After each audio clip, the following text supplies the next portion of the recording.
So yesterday we started talking about, or rather we have finished talking about something like map, filter, and list comprehension. So all of them are related to again collection. Hopefully you might have got a chance to look at the programs. You might have again practiced on your own, and hopefully you must have understood the concept very well. If that is the case, let's continue further. And today we are going to talk about more about a little bit collection and one more important topic regarding that function, which I mentioned yesterday. So let us continue without wasting time. I think people are still joining, but let them join. We'll continue. And we'll start with a very, very, very simple topic. So probably I'm going to continue with this. This is page 1 as usual. So let me continue with this, page 1. Okay, and here I want to start with a very simple requirement. See, now when you're talking about a Python, I think you already have seen in Python we can create different variables directly on, directly outside the function, and sometimes inside the function as well. So today we are going to see the difference between declaring it inside the function and outside the function. So just give me a guys second. Let me open so-called notes so I can point you where you will find the notes related to it. I think Sabine notes, here we are. Here we are. Okay. So I think we have finished with this comprehension, other stuff. Yep. We are talking about something called as a scope here. So in Python, when you are declaring a variable outside any function, that is called as a global. And if it is inside the function, then it is called as a local variable. So let us see what is a local and what is global. And let us see what exactly difference between these two. Vivek, I started already recording this thing. So yep, I already did that. Okay, so now I'll start with a very simple variable called as num. Num is equals to 100. Now, because this variable is declared outside of any function, in Python, the scope of this variable is a global. Global means it can be accessed anywhere in your program. So probably when I go back here, I can say print, and if I try to print the value of it, let's say num is equals to num, and let me say it precisely, outside of any function, num is equals to num. So let me see if I can access it outside any function. Naturally we can, because this is a global variable. Sorry, this is a global variable, and the global variable is accessible anywhere in your program. So that is the scope. Scope is nothing but where your variable will be created and where you can access it and when it will get deleted. So basically this variable will be always there because it is declared outside of any function, and a variable declared outside of any function will stay forever till your program exists. So the moment your program starts, this variable will be created, and the moment your program destroyed, or maybe when your program exits, at that time the variable will be also destroyed from the memory. So that is generally called as a global variable. So this variable can be accessed anywhere. In a sense, if I create a function, let's say this is my function 1. As usual, it's very simple function. All I'm going to say here is inside a function. Inside function 1, as simple as that. And let me try to access that variable num here. Let us see whether it is possible for me to access that variable inside a function. So I'll say this is num, and again I'm trying to access that variable num. So probably if I just go call that function here, I'll see that I can access that variable outside of any function. At the same time, I can access it inside of function 1 as well. So basically, whenever you are talking about the variable num, this num variable is kind of a global, and because it is a global, it can be accessed anywhere. Again, when I say anywhere, let us define one more function and see whether we can access it there as well. So copy this, paste it again, and I'll say this is function 2. Let us see whether we can access that variable in function 2 as well. Naturally, we can, because this is a global variable, and as I said, it can be accessed inside of any function or outside of any function. So that is how the global variables work in Python. Now let us continue with the function 1 first, and then we'll create a variable inside the function 1. So let us see what do you mean by this.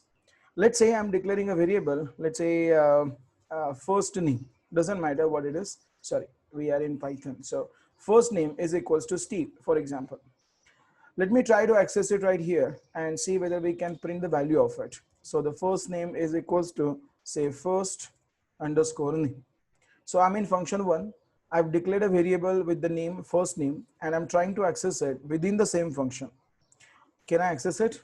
Of course you can, because when you are inside the function and a variable is declared inside the same function, the variable can be accessed in the same function but not outside that function. In a sense, this variable here, first name, because it is declared inside a function, is called as a local variable. So scope of this variable is local. Local means it is accessible only within this function.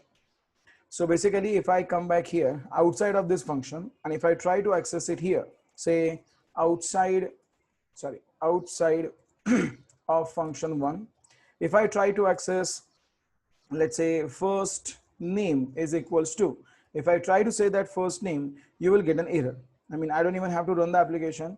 PyCharm detects that you cannot access it outside the one. So it's already started giving me an error, but still I want to see what happens. See, the exit code equals to 0 means your application has already crashed. And why it is crashed? It is crashed because the name first name is not defined. So basically on line number 17, you are trying to access first name, which is not visible.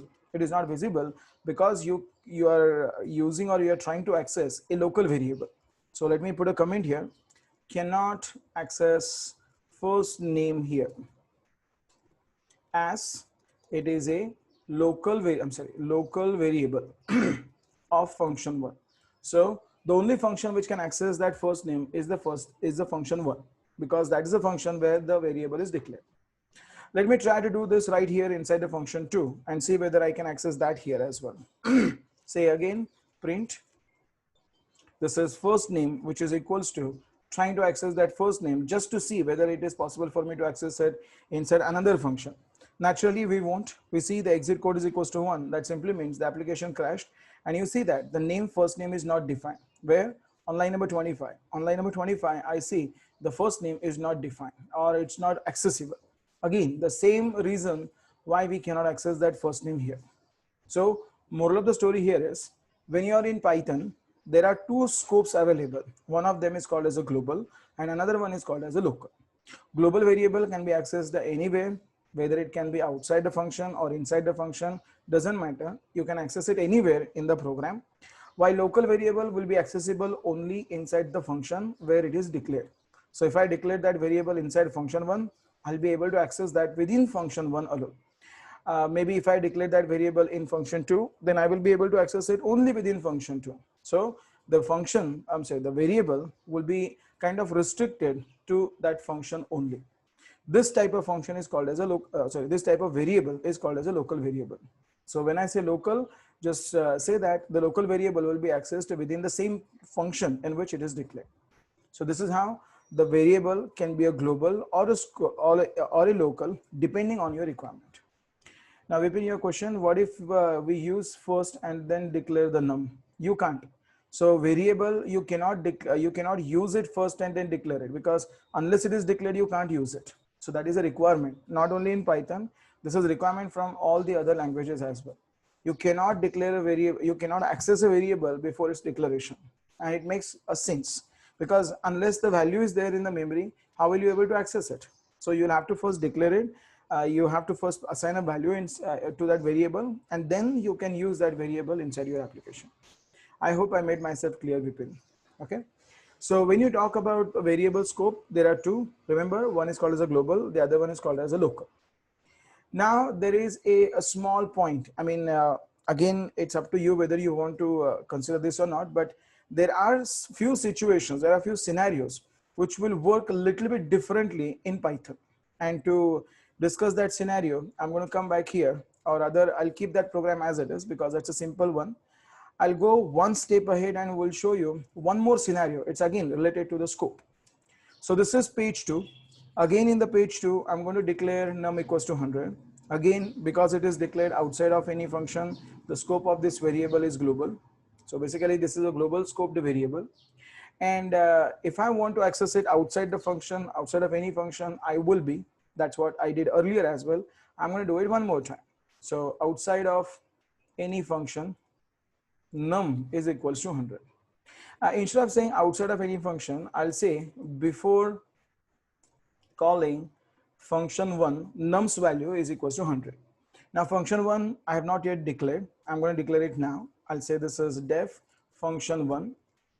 And right inside this function, I'll simply say I'm inside a function 1. As simple as that. Inside this function, I'll try to access the num. I'll say num is equals to, as usual, like last time I said, num equals to num. And I want to change the value of num to num equals to 100, num equals to 500, for example. Maybe I'll first access it and then we'll try to change the value and we'll see what happens here. So basically when I say num equals to 500 and I'm trying to print the value of num, and then again I'm coming back outside the function and try to access the value of num and see what exactly is the value here. So probably here I'm calling the variable, here I'm calling the function, and here I'm saying after calling function 1. Now, those who are coming from C, they will automatically say that, or they will automatically answer this question based on your C language. And I know this is quite simple, and probably everyone will say that it's num. Here, the value of that num will be 100. So here, the value is equals to 100. Because you are using that variable num inside the function, which is globally scoped, you are changing the value of that num equals to 500, means global num's value will be changed to 500. And because you are coming outside of that function and then printing it here again, then the value should get reflected here as well, or value should be persisted there inside that num. So basically, whenever you are doing something like this, naturally from your C or C++ knowledge, you would say the variable will have 500 value here. But we are sadly mistaken because you are in Python now, and in Python things are changed little bit, and you see that before calling the function the num value was 100, and after calling function still the num value is 100. Within the function I see it is changed. So earlier it was 100, but within function 1 I modified it, and that's the reason I can see the value of 500, the value of num is equals to 500. So basically whenever you are trying to you are trying to say that you are having a global variable, and if you are changing its value inside a function 1, which is the reason why we generally declare the global variable, so that we can access them inside the function and we can modify them, and the modified value will be reflected all over the program. This is the general intention behind declaring a variable globally in other languages. When you are in Python, this still holds true, but there are few extra things you have to do. By default, when I say a variable which is declared globally is modifying its value inside a function, then by default, the function 1 is going to declare this variable as a local variable. So probably don't get any confusion here, because this is now considered as a local variable. So what happens here behind the scene is like function 1. So function 1 declares or defines, whatever you say, declares a new variable num with local scope. So basically when you talk about this scenario, the scenario is a little bit different. Here, in earlier case, you were just trying to access the value, you tried to print the value, nothing happened. But as soon as you start modifying its value within a function locally, then the function creates a new variable with the same name but with the local scope. And that is the reason whenever you see num is declared as a local variable again inside the function, even if you are modifying the value of that variable to 500, this value would not change, because this is a global variable and this is a local variable like this. So by default, when I say this is a function 1, which is kind of using, or which is kind of modifying the value of num, global num, by default Python will declare a variable with the local scope, and that is the reason you see the variable is not holding the value 500. Now scenarios like this are a little bit confusing for those who are coming from different languages. Probably when you are looking at the Python for the first time, you would understand that Python uses a feature, or Python says that you should not accidentally modify the global value. I mean, I don't know whether you have seen any scenarios like this or not, but most of the times, because people generally do not remember whether the variable they are accessing here is a global or a local, they accidentally modify the variable, and because it is a global, the variable value gets modified with the accidental value, and because of that there are many side effects in your application. When I say side effects, that simply means there are many issues or there are many bugs get introduced in your application, which is what Python tries to restrict here. So Python says you cannot accidentally modify this variable here, because if you really are intentional, or your intention is to modify that variable in this case, then don't do it in this case. I'll show you an example here. Watch this. Okay, so probably I'll do it in this way. I'll keep that function as it is, function 1 as it is, and I'll create another function, function 2. And right inside the function, I'll try to do the same thing again. This is 600. See what happens here. Again, I'm inside function 2. This is num equals to 600. Again, I'll try to print it inside this. Inside function 2, maybe num's value. And then I'll try to access it outside the function here one more time. Watch what happens. I'm saying after calling function 2, let us see what is the value. Naturally, even after calling the or even after trying to access the value after function 2, you still see the value is unchanged. This is what by default behavior of Python application or Python variable. But if I really want to modify the variable's value, let me repeat myself. Python will save you from accidental modification of that variable. But if you really want to do it, then you have to tell Python that, see, this is not accidental, this is a kind of intentional change. So if you really want to modify, let me mention this, to modify the global variable's value,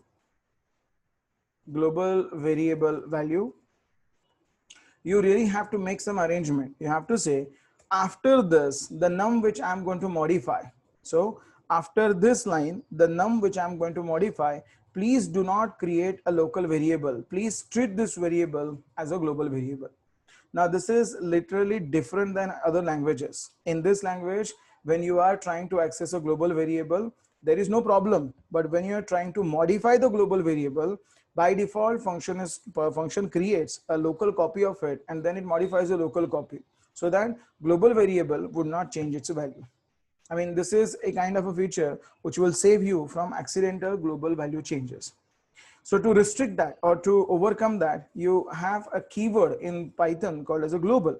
So when I use a global keyword here, henceforth, or maybe after line number 28, all the time when I say variable num, it will access the global num instead of creating a local num. So basically, what does it do? It simply stops function 2 from creating a local copy of it. Creating a local copy of num. So basically, if I say num equals to 100, so 600, whatever it is, that means modify the global value, global num's value. So that is what you're doing here, which means now when I say run, probably you see that function 1 could not modify the value of num, but function 2, yes, it could modify. You see that the value is kind of reflected outside the function as well. So earlier I was not able to do it because in this case, function 1 already has created its local copy with the same name. So this is a special case in Python. When you are in Python, you cannot modify the global value or global variable's value unless you use a global keyword at the time of declaring it or at the time of using it. So if you are saying global, that simply means the variable num will be accessed from the global scope. So instead of modifying or instead of creating a local copy of it, it tries to modify the global copy of it. And that's how the change 600 will be persisted. And that's the reason even after you are coming outside that function 2, still you see num is having value 600, not 100. So earlier case, yes, even if I was coming out of the function 1, I still was able to access the value num with the 100. But here I'm saying that num equals to 600. That simply means the value 600 got persisted in that global variable. So remember, when you are in Python, global is a keyword, and with this keyword, we are asking that function not to create a local variable like this. I hope this point is pretty much clear. Simple, but a little bit different than the other languages. Vipin, I mean, suppose it is used at line number 10, it is defined at line number 12, then Vipin, it doesn't matter whether you are accessing or not. whether you are accessing it within your program. What is important here is like you cannot access a variable before its definition. So unless you define a variable, you cannot access it. Okay, so Vipin, that answers your question. Omkar, can we declare a global variable inside a function? No, you can't. So whenever you are declaring a variable inside a function, by default, it will be considered as a local variable. If you really want to declare a variable globally, you have to declare it outside the function. And whenever you want to modify that within the function, you have to use a keyword global. I hope, Omkar, that answers your question. Adesh, yesterday I got duplicate variable error. Can you elaborate, please? Duplicate, show me the code, then I can say something. Okay, maybe show me after the code, after the session, and then we'll talk about it. Okay, Tanya, your question, can you please show how local and global variable look in the memory or heap stack? Nothing, it will be exactly similar. The only difference will be, if you can recall the diagram which we drawn earlier, maybe Python 4 somewhere here. And if I look at the notes, sorry, if I look at the notes, I don't remember where is that. Here it is. So if you look at this diagram here, so probably the only difference here is a kind of one more column. So basically I didn't talk about all the columns. I mentioned that earlier, like there are many columns other than this. These columns were just for our understanding. There are more than 30 columns in a symbol table. So when you're talking about the symbol table, there is one more column here, which is kind of a scope. So scope is kind of local or global. So by default, whenever you are trying to access a global variable within a function, by default, it is going to use the local copy. And then whenever you are modifying it, it says that no, you can't modify it. So it will treat it as a local variable. Or to be very precise, whenever you are accessing a local variable, whenever you are accessing a global variable inside a function, function creates a duplicate variable with the same name.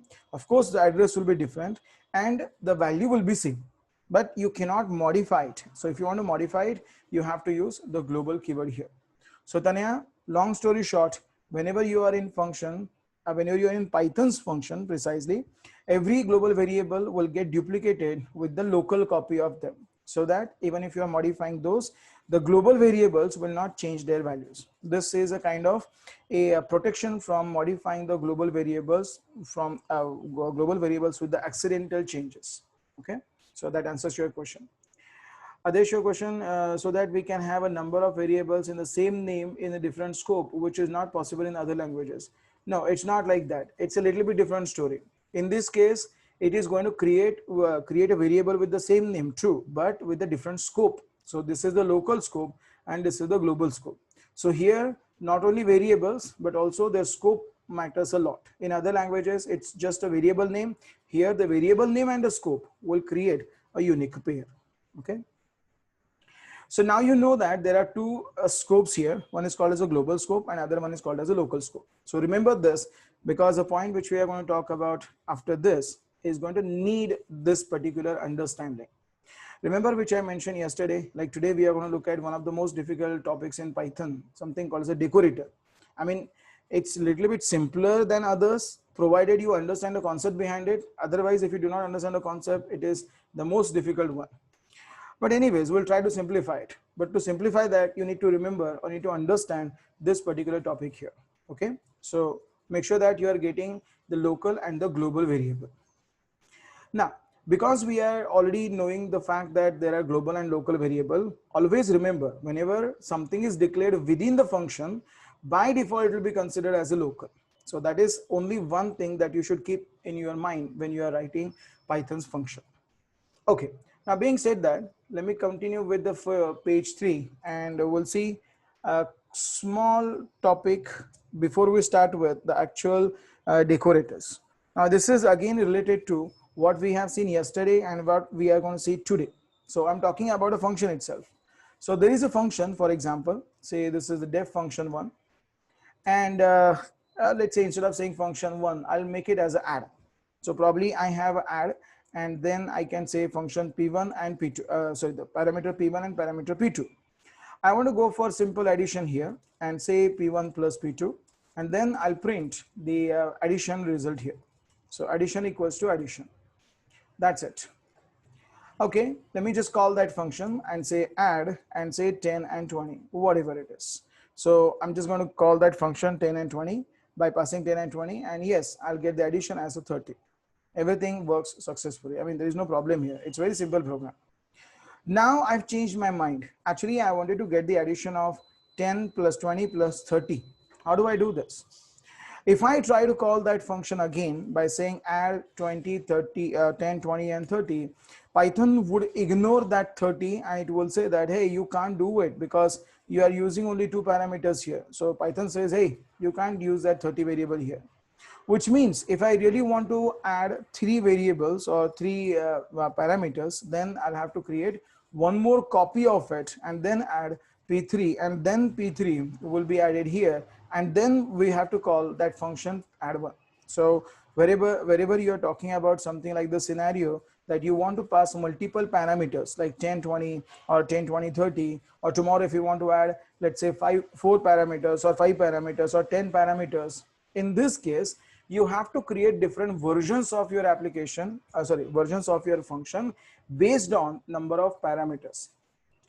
Now, when you talk about something like scenario in this case, this is literally the scenario you already have seen so many times earlier.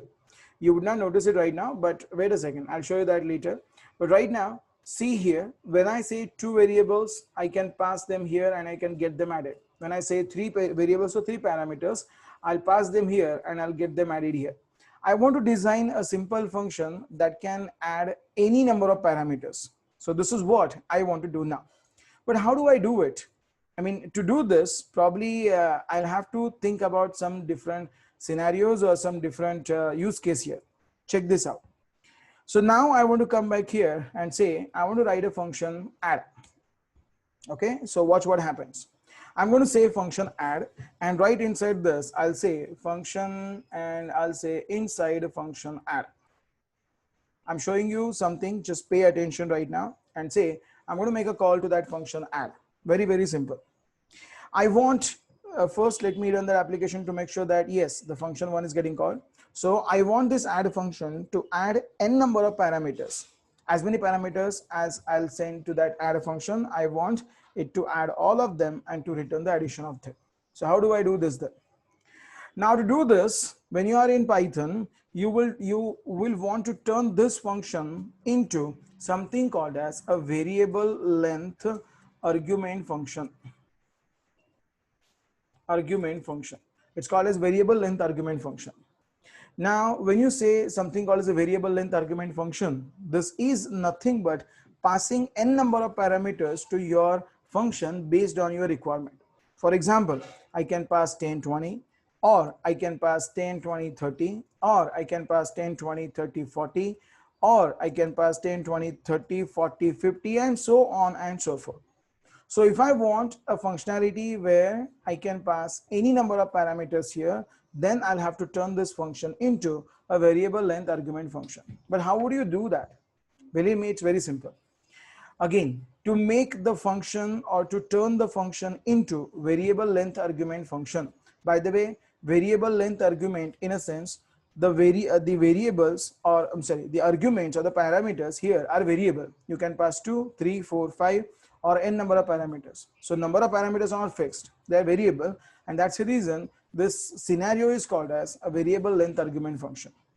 Now in Python, if I want to turn any function into variable length argument function, I'll have to come back here and say I'm expecting all the parameters here.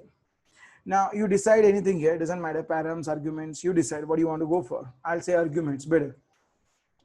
But when you say something like arguments, something like this, then you notice it here, the first parameter will get assigned to arguments, and later parameters, you see it is still trying to show you that there is no such parameter 20 or 30 or 40 or 50 in this scenario. I mean, you cannot pass these parameters here.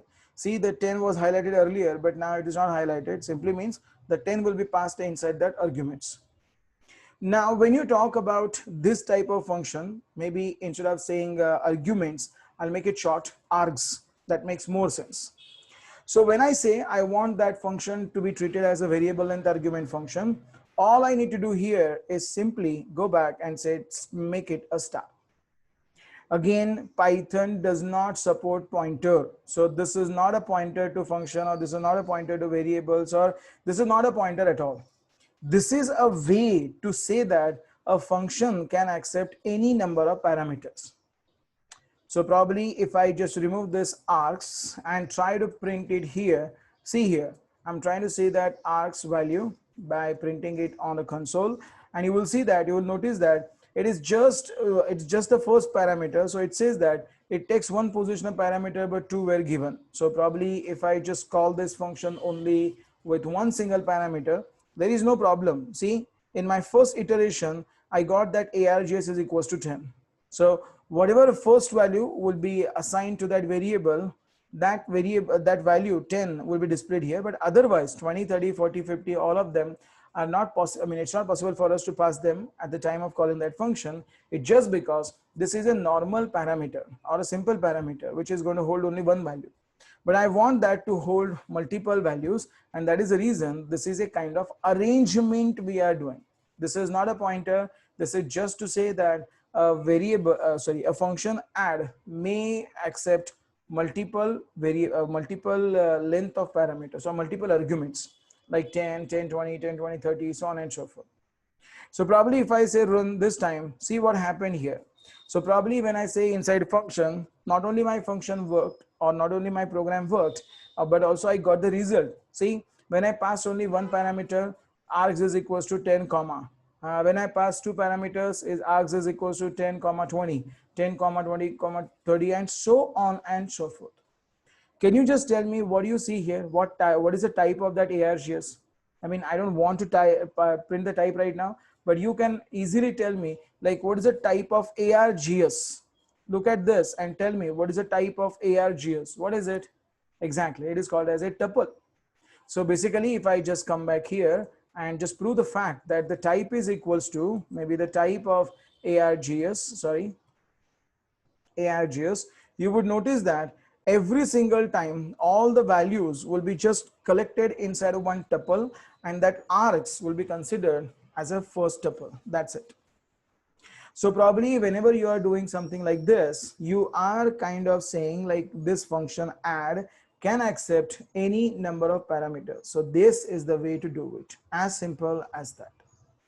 Now, Preeti, if you are getting that error, two positional parameter arguments, but three are given, that means you forgot to say at the star here. Exactly. So unless you say star, this is not going to accept it. And if it is star, then that means you can pass any type of parameter here. Hopefully you are getting the point here. So this is the add is accepting n number of parameters, and all the parameters will be collected inside a tuple, and those parameters will be given like this. Okay, so probably if I'm just coming back here and if I want to get the addition of all of them, I'll say addition is equals to 0 by default. You know that is a tuple, and for me accessing value from a tuple is as simple as running a for loop. So for value in args, that's the arguments, which is a tuple of all the values. I'll simply say addition, addition, which is plus equals to value. So we'll get the addition here, and finally I'll say addition is equals to addition. That's it. So 10 is only having one value, that's 10. So that's the only reason why we are getting addition equals to 10. For 10 plus 20, the addition is 30. For 10 plus 20 plus 30, the addition is 60. For 10 plus 20 plus 30 plus 40, addition is 100, 150, so on and so forth. So basically, you can pass n number of parameters, and you can get them. I mean, you can get their addition in same function. You don't have to write multiple versions of function. This is generally called as a variable length argument function.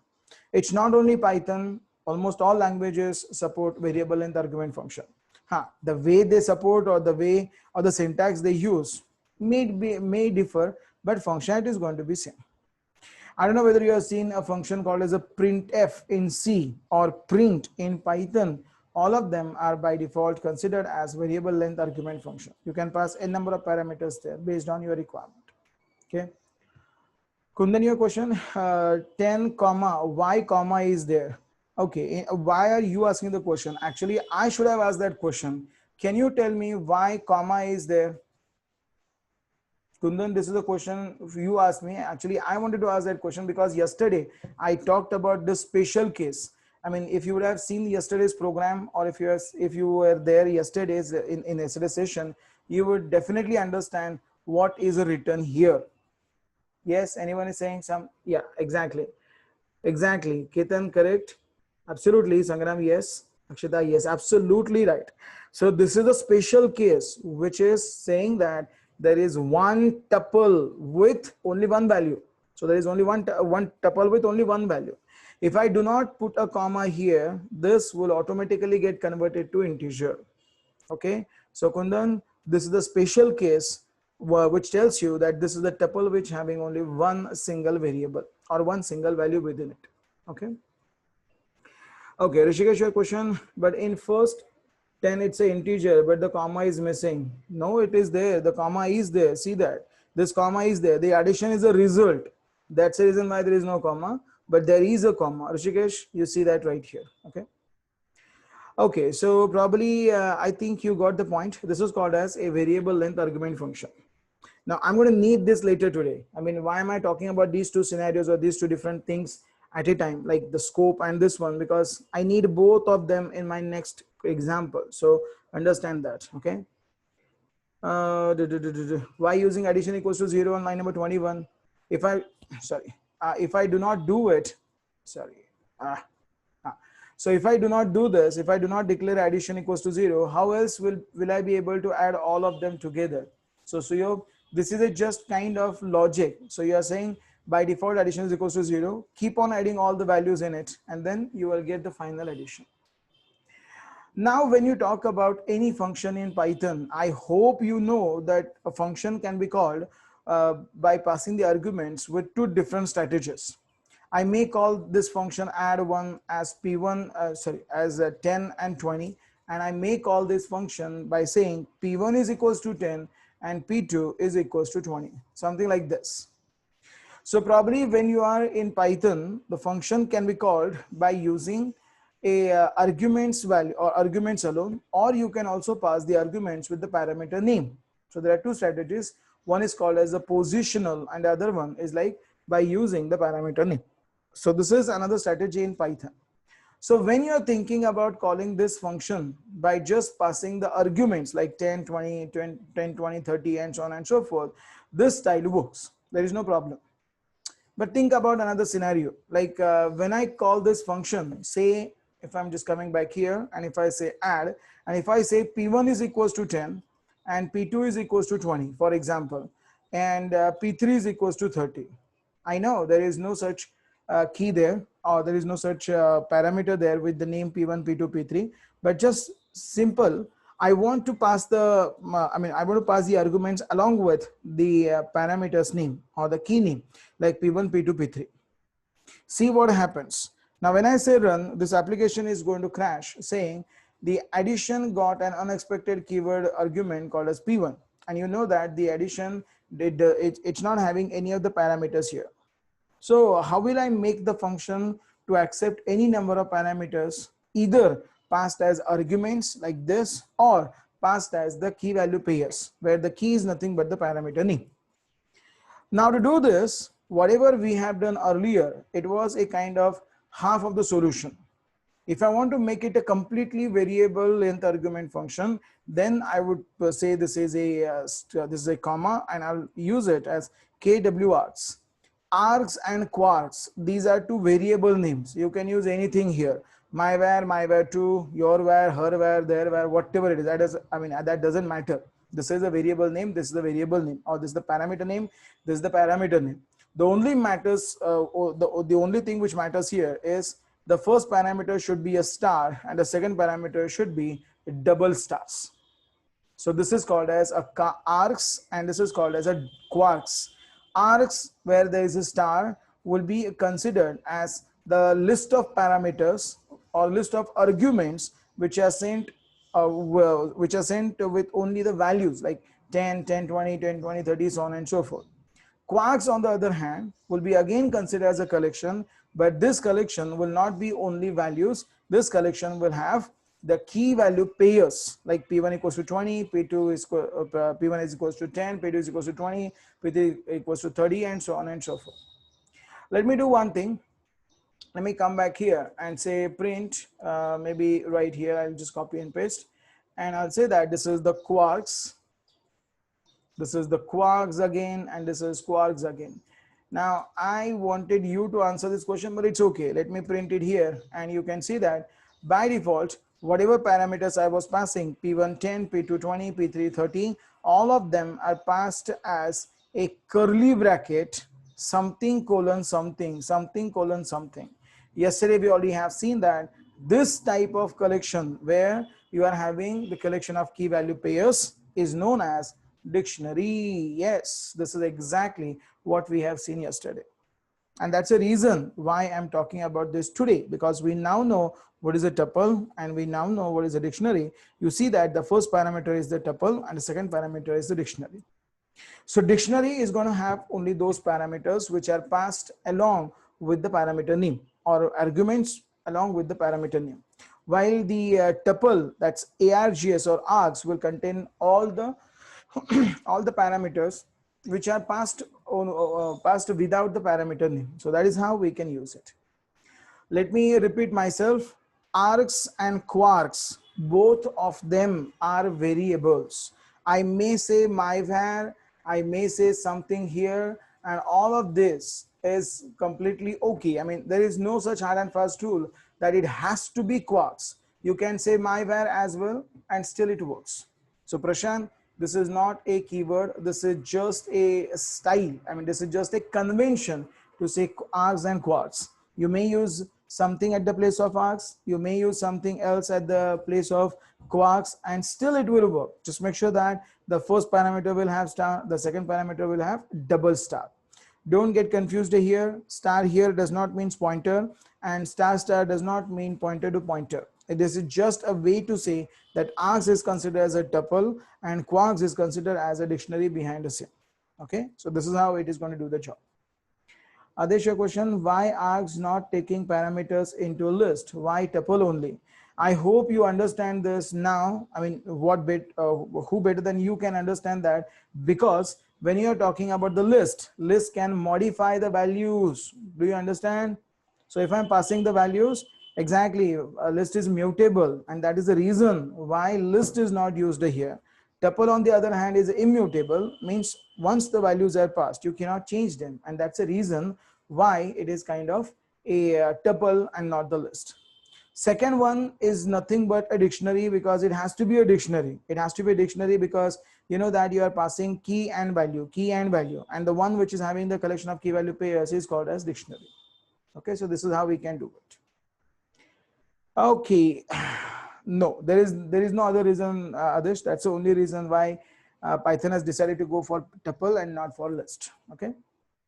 Okay, so I hope you must have got the concept here. It's very simple but very useful in a scenario where you want to get, for example, get an addition of all the parameters, or scenario, the one which we are going to see later today with the help of something called as a decorator.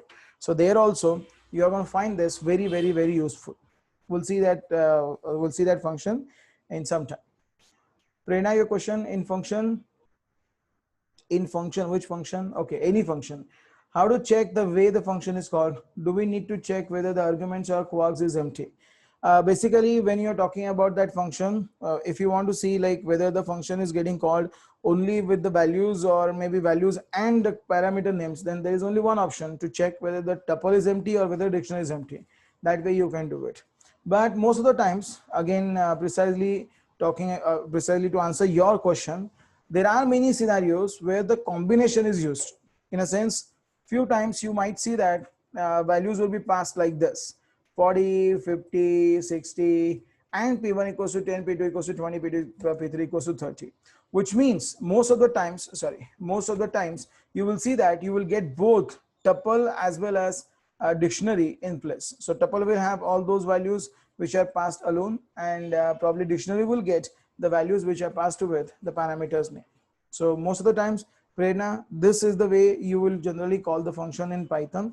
And if you call the function in Python like this, That means 40, 50 and 60 will be collected in a tuple, and P1 10, P2 20, P3 30 will be collected in a dictionary. I hope that answers your question, Prerna. Next question, Rohit. How addition can be done with the quarks? How addition can be done with the quarks? No, you can't. Quarks is made not to get the addition of them. Quarks is made for something else.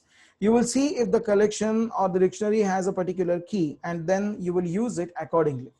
So for example, let's say later on we are going to see a package called as matplotlib, which is going to be used for drawing all the different type of charts. Now, whenever you are configuring charts, if you want to pass a parameter, let's say I want to change the border style of chart, or I want to say let's say the style of that chart completely. Instead of saying pie chart, I want to go for something like a bar chart or scatter chart or something like this. And based on that, I want to pass different parameters. So in which case you can pass parameters like this, and behind the scene, the function will check the parameters if it exists or not, and if it exists, then it is going to change the parameter. It is going to change the values like this. So the quarks here is not having the usage of getting all the values and getting the addition of them. This makes sense for tuple. So tuple we can run a for loop and do this. But here it doesn't make any sense to go for getting the addition of them. Here it has a little bit different purpose, you know. So probably if I just come back here and say definition, this is my function 3, or maybe I'll say, for example, let's say draw a circle. I mean, I'm not going to draw anything, just for your understanding. So draw a circle, and probably I'm going to say star star ARGS or star star quarks, KWRs. It's not recommended to have only quarks there. So again, you can just say arcs, but again, you can have only arcs or only quarks, doesn't matter. So I'm just going to have both of them. This is the convention. So what you can do here is, because quarks is going to be considered as a dictionary, you can say if quarks of, or maybe there is a function quarks.get. In a sense, I'm going to get the value of that quarks. So quarks.get, let me first print it, and then we'll do something with it. Let's say I want to say what is the width. So width is equals to maybe something like this, or quarks.get width. So I'm expecting my color should pass me the width. What is the color that my color is passing here? So I'm just going to pass that color, and because it's a circle, right? So it has to be radius, not width. Doesn't make any sense. This is radius, this is the color, and let's say this is the border width. Makes sense. Border width. So maybe instead of saying width, I'll say it's a border width. Okay, so probably if I just call that function, you see, draw circle, and probably if I say run, you will see that I'm not getting any parameter value at all. So maybe the radius is null, color is equals to none, and border width is equals to none.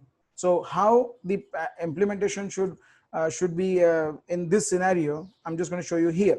So by default, I'm saying the radius, which is equals to, let's say for me, by default it is 10.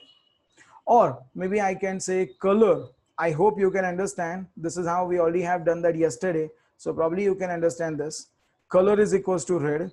And what else? I need the border width, which is equals to which is equals to by default 10. So by default, the values are like this. And if the values are available, then we will take them. Or if the values are not available, then we will use the default values like this. So radius, which is equals to radius. Again, this is the color, and this is the border width. So when I call that first function, I did not pass any parameter. You see that in my first instance, I was not having any parameter. That's the reason the radius, color, and border took the default values, you know. So probably if I come back here, and this time if I say draw circle, and what do you want to change? Oh, maybe after that I forgot to change anything. So I'll say if quarks.get, what is it? Radius. If quarks.get radius, in a sense, if it is not equals to none, none means there is nothing. Actually, we don't have to say it. By default, it will consider that. It's a shortcut actually. You don't have to say it. So if it is having something then you can say the radius, which is equals to quarks dot get and radius. So basically here we are saying if radius is available, then take it. The same thing I want to do it for rest of them. So if color value is available, then set that to color, and if the border width is available, then set that to border width. See, the first time when I call that function, I did not pass any parameter, and that's a reason by default my values are like radius 10, color red, and border width 10. This time I'm going to call that function draw circle and we'll pass some parameters. Let's say I want to change the color to green, for example. Will it be possible? Yes, let's give it a try and see what does it do. Can you see that because I passed the color, only color value is changed from red to green, but still radius is 10 and border width is 10. Next time when I want to draw that circle, I want to draw that circle with a little bit, bigger than the normal side. So I want to pass the radius, which is equals to 50 in this case. So when I say run, see, a circle will be drawn with the color red, border 10, and the radius equals to 50. So based on your requirement, for example, this circle, I want to make it, let's say blue, then I can say the color is equals to blue, and if I want to change the border size as well, I want to make it, the border width is a little bit smaller, maybe I'll say 5. You see that now based on your requirement, you can pass the parameters, and then these parameters will be considered like this. I hope you are getting the point here. So probably Rohit, I think you are looking for how to get the addition of them. This is the reason, this is not the reason why we are using that quarks. Quarks is used for something like this. Now, hopefully you might get an idea about how quarks can be implemented here. Now, I know few of you might be thinking, why are you doing something like this? Why don't you create the variable and then put them with the, declare them with the default value? Yes, simply you can do that as well. But imagine that if you are using, let's say 15 to 20 such variables, it doesn't make any sense to put all of these variables here at the time of declaration and pass the default value there. So instead of doing it, it makes sense to declare the variables locally like this, and then you can, just pass the values as default values. So that is how we can do it. Okay, so what are we doing here? We are just check if key radius exists, and if it exists, then get the value and assign it to the radius variable. So check if the key color exists and check if the key border width exists. Okay, so that is the way you are kind of saying if the border width exists, then set the value to border width. If color exists, then set that color value to the color. And if the radius exists, then pass that value to the radius variable. I think, Ketan, this is how you can understand the meaning of these two lines. Not only these two and these two as well. Okay, so that is how we can get it. Okay, Siddharth, for a variable argument function, can we call a variable with the different data types? I think yes, and you see that example here. One is number or one is integer. The second one is also integer, but the third one is a string. So yes, we can, and this is an example of it. Okay. Adesh, star and star star, how creates tuple and dictionary behind the scene? Can you please go in deep? I don't have to, because this is how the function works, or this is how Python works. When Python sees that it is a star, by default it allocates a simple tuple, and when it sees that it is a double star, it automatically creates it as a dictionary. And actually it doesn't do anything like this. While scanning or while just looking at the parameters, it checks whether the parameters are called without any parameter name or with parameter names. If the parameters are called without any parameter names, only values, then Python will collect all these parameters and put them in a tuple, and the tuple will be sent to you as ARGs. Vice versa, or maybe the same thing will be done for dictionary as well. Okay. Okay. Tanya underscore in border width. Yeah, exactly. I did that. Ketan, I think your question is answered. What is actual? Amar, you're asking what is the actual use of quarks. I don't think I need to again tell you the same thing, because it's already been demonstrated here. Do you see that how the quarks can be used here? See, whenever you are passing parameters, or whenever you want to pass any parameter, not necessarily that you have to pass all the parameters, you decide whether you want to draw a circle with default values or whether you want to draw a circle with only color equals to green, or whether you want to draw the circle with something like radius with different color with different border.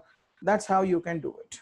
Okay, and you will get a practical example of it later when we go for a package, something called as a matplotlib and something called as a cbon.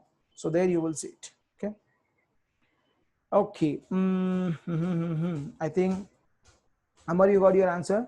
Ketan, it is checking the value is passed while the function is calling. Exactly. So that's what we are doing here.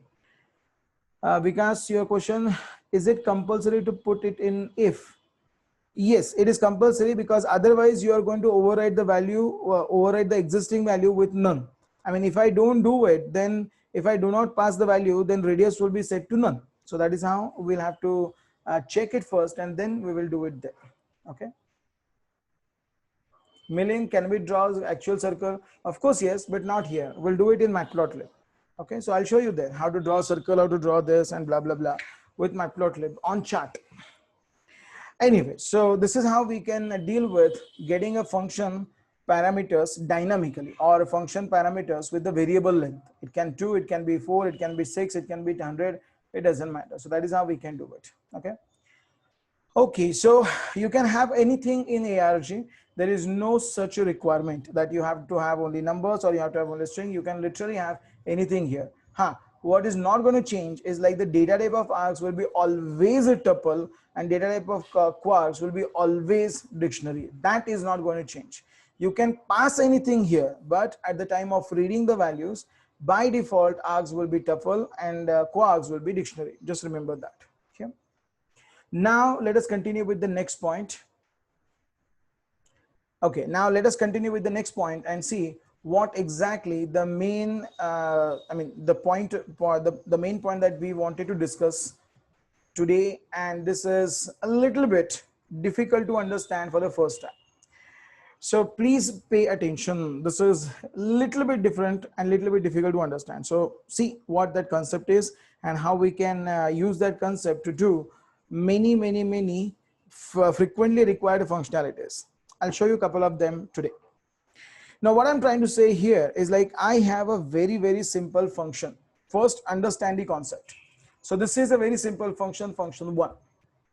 Now, probably this function is going to say something like print inside a function 1, as simple as that. I'll first call the function to make sure that the function is getting called without having any problem. We see that the function is getting called. There is no problem. Everything is looking good. Now, last time I already mentioned this. Let me just reiterate myself one more time. This is num equals to 100. This will be considered as a global variable. Again, we already have discussed that earlier today. And if I come back here and say create a local variable, something with the name, let's say salary, for example, which is, salary, for example, let's say 10.56, who cares? So now you see we are having two variables. One is global and the other one is local. Okay, so this is how we are going to start declaring a function. What are you saying, Chandrakant? If a global variable is number, function also has a variable number. Can we print both global variable and a function variable within the same function, just like the CPP in use of scope resolution? No, you can't. In Python, you can't do this. It can be either local or global. Okay, so Chandrakant, unfortunately, you can't do that because Python does not provide any scope resolution operator, : : So it's not there in Python. Yes, it is there in CPP, but it's not there in Python. Okay. Okay, so now I'm in the function 1, and please make a note here. The variable I've declared here, salary, is considered as a local variable.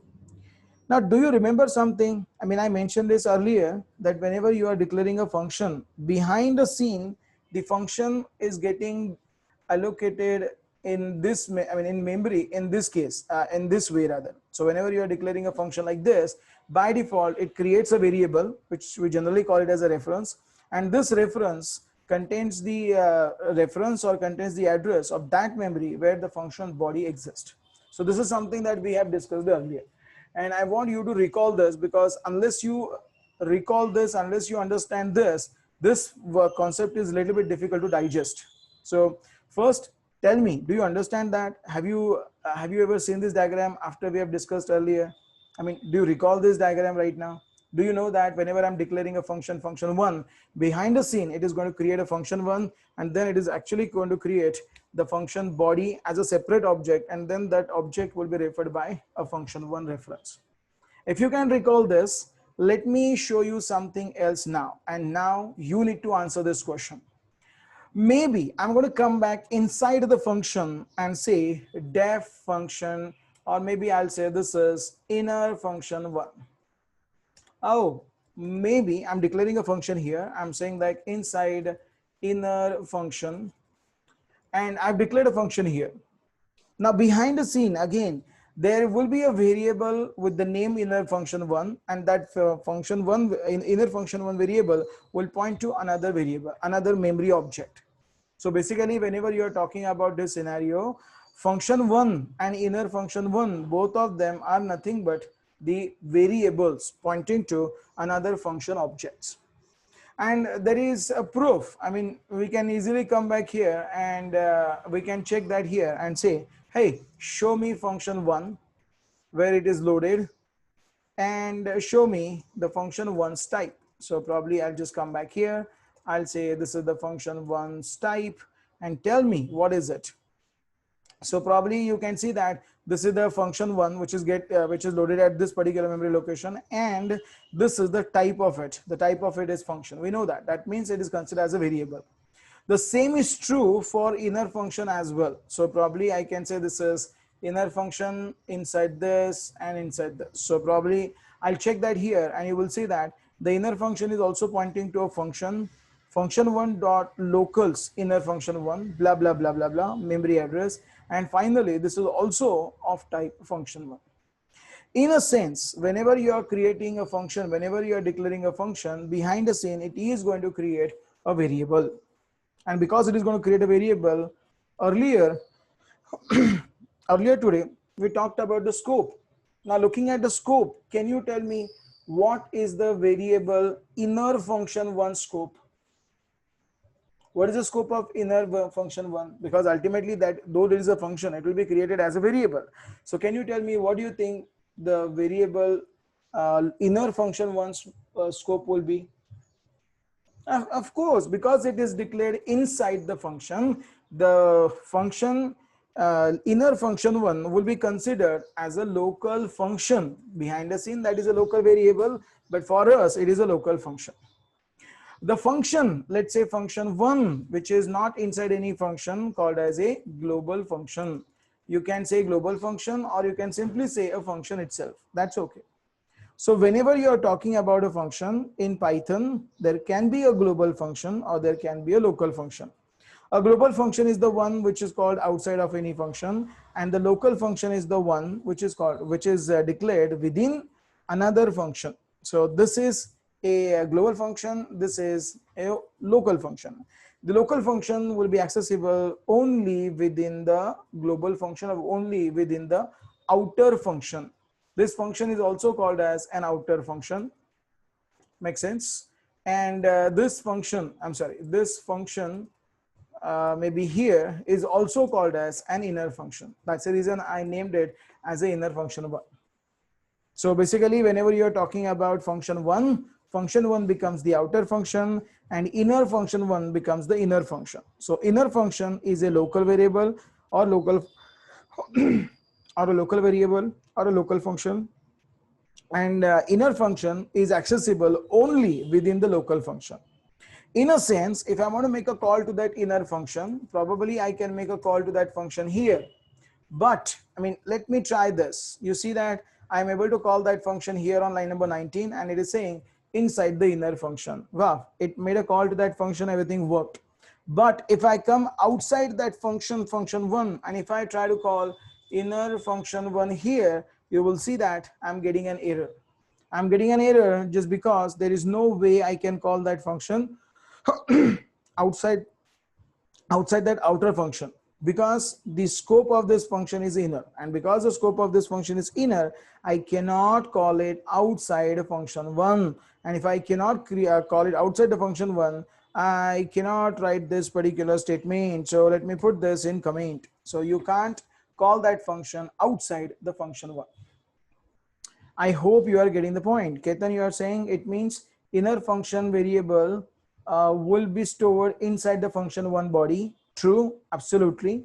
And the variable inner function one function one contains access of its function body. Absolutely right. Behind the scene, it is going to create a variable named the inner function one, and that variable will access or will be pointing to another memory object where function one's body is stored. Absolutely right. Utpal, your question, can we can use a global keyword to make it a global? No, global keyword is not used for a function. It is used only for variables. You can't do that. Okay. And you can't do it. That's the way you can do it. That's the way it is actually. Next question, Shubham, why there is no caller for inner function one? Of course there is a caller. We see that we have called that function on line number 19. Okay, so probably we cannot call it outside. That's the reason we have to call it inside the function one. So you can call that inside the function one like this, but outside function one it is not accessible. It cannot be accessed simply because that is considered as a local variable.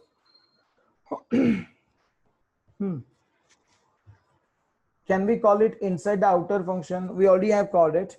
Milin, I think line number 19 is going to answer your question. Chandra, sorry, Preeti, your question. Can you please repeat the memory reference of both? Okay, so probably if you really want to go for that memory reference, this is how it is. So maybe I can just copy and paste this code here as it is, whatever it was earlier. I'm just going to say that this is how it is right now. And within that function one, so there will be another variable within that function one. Maybe I'll make it a little bit bigger somewhere here. And this is going to point another memory block. So this is how the memory allocation will be done for this scenario. Are you getting it now, Preeti? So probably what you see here is a function, inner function one. So let me come back and say this is the inner function one, the one which you see here, and probably this is again a reference. So this one here is a reference. I don't have to tell you that because you already know it. But anyways, this is the inner function one. I'm not even talking about any addresses here, but this is how it is. And probably I'll just put that function body right here. So you will understand how the function body is getting loaded and where the function body is getting loaded. So probably I'll just make it a little bit smaller. I can put it right here. And this is how the function will be allocated. So this is function one and this is the inner function one. So that is how they will be referencing each other. So you can access this function anywhere because you have the reference with you, but this reference is not with you. This reference is within the function one. So only function one can call it. So that is how you can get it. I'll do one thing. I mean, if I anyways have drawn this diagram, so I'll just make it a little bit readable, so I can use that diagram later when we talk about something called as a decorator and something called as a generator. We can't see it today, but at least later I can come back to this diagram and probably I can reuse this diagram. So this is how it is. So when you're talking about something like a something like a function can be written as an outside function, or maybe you can say an outer function, or function can be written as inner function. So that is how the things are kind of implemented in Python. Precisely speaking, again, maybe I can use some, let's say 40,000, for example, and that 40,000 is kind of an address of this variable. So, address of this memory somewhere here. Naturally, this address will be shown right inside this one, and that is how the things will go. Okay, so please remember the reference inner function is not with me. When I say with me, that simply means it's not there with actual function or with the outer function. It is there only with the inner function, and that is how we should write the code. Okay, so just give me a sec, guys. Let me make it little more maybe readable and little bit adjust it so that I can add a couple of different things here. I was not planning to do this, but anyways, because anyway, we have drawn that diagram. So let's make a use of it. So you will get some things literally, yeah. Anyways, doesn't matter. So you can get some things there. So that's how it is going to do that. Okay. Maybe if you want, you can put the address there as well. Just give me a sec, guys. Let me say this is a 0x 20 or maybe 40, 50,000. So 0x50,000, that is an address of this memory. So this 50,000, sorry, not 5,000, it's 50,000. So this 50,000 is within function 1, and that's the reason only function 1 has an access to this variable here. Okay, now things are a little bit clearer, I guess. Okay, Adesh, this is what you're looking for. Preeti, this is what you're looking Vipin, this, not Vipin, sorry, Preeti, this is what you're looking for. Okay. Abhijit, your question, it means a local function will be called when the outer function is called. No, not necessarily. So if I do not make a call to that inner function, see, the inner function will never get called. Inner function will be created. Inner function will be allocated with its function body, but inner function will never get called. To call a function, you explicitly have to write the function name and then the parenthesis. Then and only then it is possible for a function to get called. Okay, so Abhijit, that does not mean like when I call the outer function, it will call the inner function. That simply means when I call the outer function, it is going to allocate the inner function. But whether it will call that inner function or not, that depends on whether you are having any call here or not.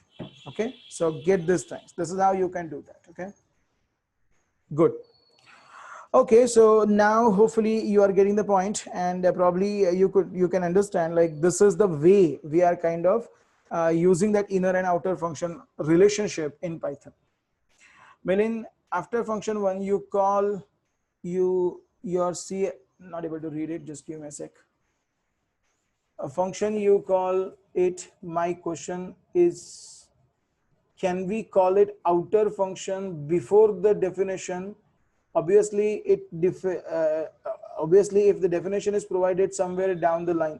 In Python, this is possible not outside the class, but only within the class. So meaning this is possible, but not outside the class. So maybe starting from tomorrow, not tomorrow in a sense, maybe starting from Monday, and the topic we are going to start, that's object-oriented programming, there it will be possible. So you declare it anywhere in the class, and you can call it any outside that class anywhere. So that's how it is. But right now, this is not the case. You cannot just call a function with before it's a declaration or before it's a definition. Okay. So meaning maybe this is exactly similar to the other languages like C and C++. Like before the function gets declared, you cannot call it. So that is how it is. Okay, so now you see that this is the way we can declare a local function or maybe inner function, and this is the way we can create an outer function. Now let us talk about some properties of inner and outer function. Watch this. I'm going to create another function here. I'll call it as an outer just for your understanding again. This is outer function. Inside my outer function, I'm declaring a num. Do I have a num here? Okay, I have a num here. Maybe I can say this is outer variable. Doesn't matter what it is doing, but just a variable declared by outer. I'll mention that this is declared by outer. Okay. Now I'll try to access it within the outer. I'll say that maybe right here, inside outer, inside function outer. That's the first thing. And inside function outer, maybe inside function, or maybe why inside function, outer variable is equals to outer variable. So let us print the value of that outer variable here. So I have a function called as outer, and probably when I call that function, it seems like I'm getting the outer variable's value is equals to 10. Nothing crazy. It's as simple as it looks like. I'm going to create a function here now. So I'll say that this is inner one. Why am I saying one? Because I want to create a couple of them. So probably I'll simply say, now I'm in inside inner one. Just to be precise, like I'm calling that function here, and you can see that just by using the function name inner one, and I see that inner inside inner one, that means the inner function got called. Let me do this one more time and say this is inner two. Let me call that inner two and see if I'm able to call it. Yeah, I am able to call that function. I see that it's inside inner one and inside inner two. Things work smoothly. Now, what I want to prove the fact here is like I have declared a variable named outer variable inside outer function, you know, and now I'm going to try to access that variable inside my inner function. So probably I'm going to do that here by saying I'm trying to access that outer variable. So I'll say that inside inner, let me try to access the outer variable's value. So probably I've accessed that in inner one. So if I look at the output, you see that I'm making a call to that inner function 1, and within inner function, I see the outer variable is printing its value. What do you mean by this? This means it is giving you a kind of a rule. The rule says inner function, or you can say a local function as well. I'm sorry, inner function, what the hell? Inner function can access, sorry again, inner function can access all the members, what? All the members of outer function. When I say all the members, it can be a something like outer variable, which is a variable itself, or it can be a variable, or it can be a function like inner, inner 2, and so on and so forth. So probably inner function can access all the members of outer function, but vice versa is not going to be true. For example, I'll keep that inner one as it is. I'm going to come back here in inside that inner 2, and I'll say that inner underscore 2 underscore variable, which is equals to, let's say 100, for example. I'll print the value here. I'll say inner variable or inner 2 variable, which is equals to the inner 2 variable value. And let's see first whether we can access it. Yes, we can inside inner 2, and we can access that variable value here inside that function. But right after this, I mean, after I call for inner 2, if I come outside it, that means I'll go inside my outer function. Inside my outer function, if I try to access it by saying print inside outer function, inside outer, if this value, if I'm trying to access here, then you will see my application crashes again. My application crashes again, it's just because this inner 2 variable is not present here. Oh, what do you mean by this? This means the rule says the inner function can access every member or all the members of outer function, but vice versa is not true. In a sense, outer function cannot access any of the inner function members. So whatever inner function is declaring, you cannot access it outside that inner function. But whatever whatever outer function has already declared, you can always access all of these members inside the inner function. See if you can understand that. I'm trying to say here, outer function is declaring a variable, which I can access it in outer variable itself, or I can access it in all the inner members. So inner members or inner functions can access members of outer function, but vice versa is not true. In a sense, the outer function cannot access the inner function members, or inner function variables, or inner function other data type. So this is the rule that you have to remember. So the rule says, one more time, the outer function can access, inner function can access all outer function members, but outer function cannot access inner function members. So that is how it is. Who's that? Adesh, just like a friend function, you may say so. True. Maybe second question, Vipin, is there anything called as a block level in Python like the CPP and Java? To be precise, no. Whenever you are in function, by default, it will be considered as a local variable itself. Okay. Lomanshar question, that means the outer function variable like the global variable for inner function within a function. Absolutely right. You got that perfectly right, sir. So whenever you are thinking about an outer function or outer variable, it will work as a global variable for inner. I mean, it's not a global, but it will work as the global variable like the way we discussed earlier for that inner function. Okay, so that is how it is.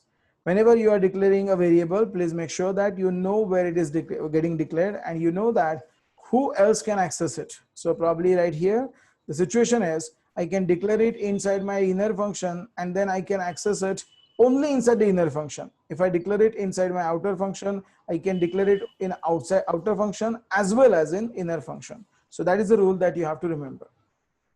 Now enough about this. See what are different things we have seen today. We have seen one, that is the scope, global and local. We have seen variable length argument function with args and quarks. And third, we have seen something called as a local function.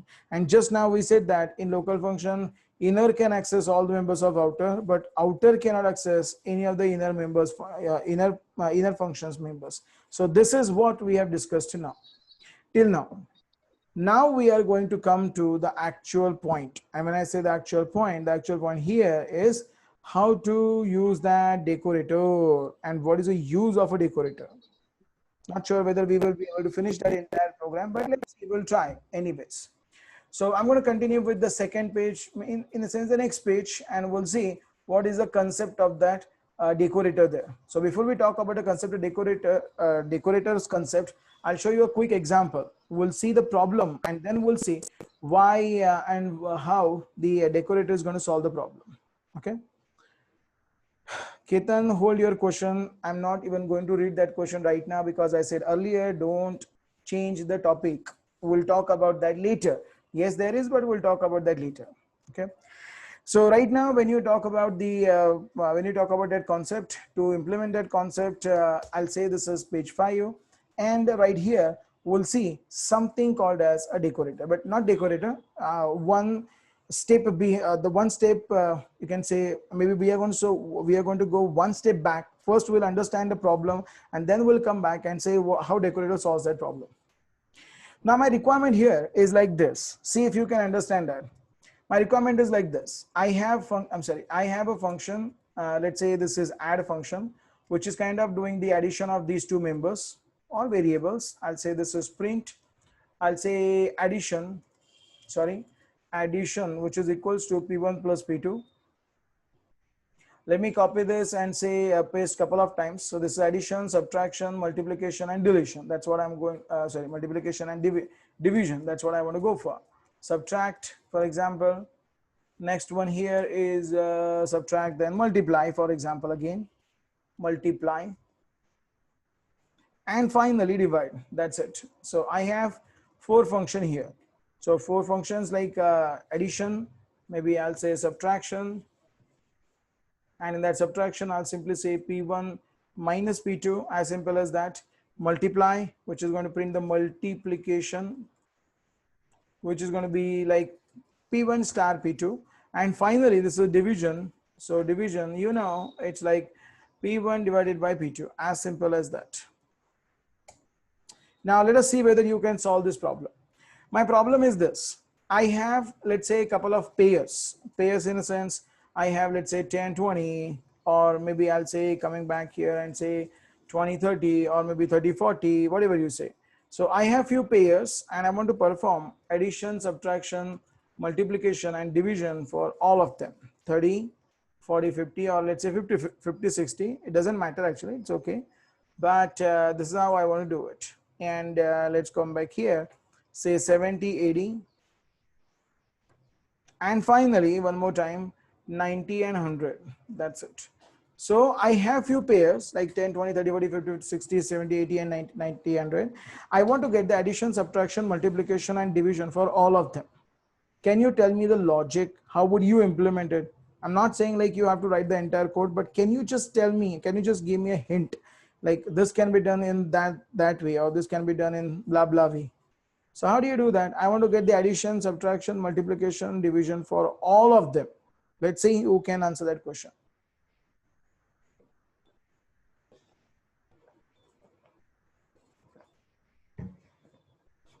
No, Vipin, that can't solve the problem. Anyone? I want to get the addition, subtraction, multiplication, division of all of these pairs. How do you do that? Passing function as an argument. That's a nice idea, but how would you implement it, Shidesh? Question is not understood. Oh, why? Question is very simple. I have 4 functions here. Add, subtract, multiply, division. I have 5 pairs, 10, 20, 30, 40, 50, 60, 70, 80, 90, 100. I want to get the addition, subtraction, multiplication, division of all of these pairs by using those functions. That's what I'm looking for. That's the question. Okay, Amit, you're saying declare a global function and then put this there, that. Okay, fine. Abhilash, under one single function, perform all the operations. Okay, fine. Next, using a global function. Okay, fine. What else, Priti, you're saying? Can be in a list and given, give an argument one by one. Can be done, fine. Ketan, create a function for execution and pass the function as an argument. Very good. That can be one of the options. Very nice.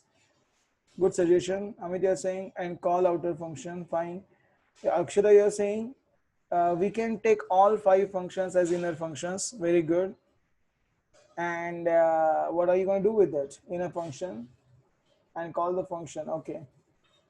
Make a collection of functions alias and then call them in a loop. Very nice. That is another idea. Rutuja, yes, you're absolutely right. That can be one of the solutions. Exactly. Sachiran, you're saying create a list and call using an inner function. Okay, so probably many of you have given some nice ideas. So let us see how can be implemented. Again, there can be multiple solutions, but I'm going to show you a specific one which I'm going to extend further for my next example, for my next decorator. Okay, so watch this closely and see how it can be done.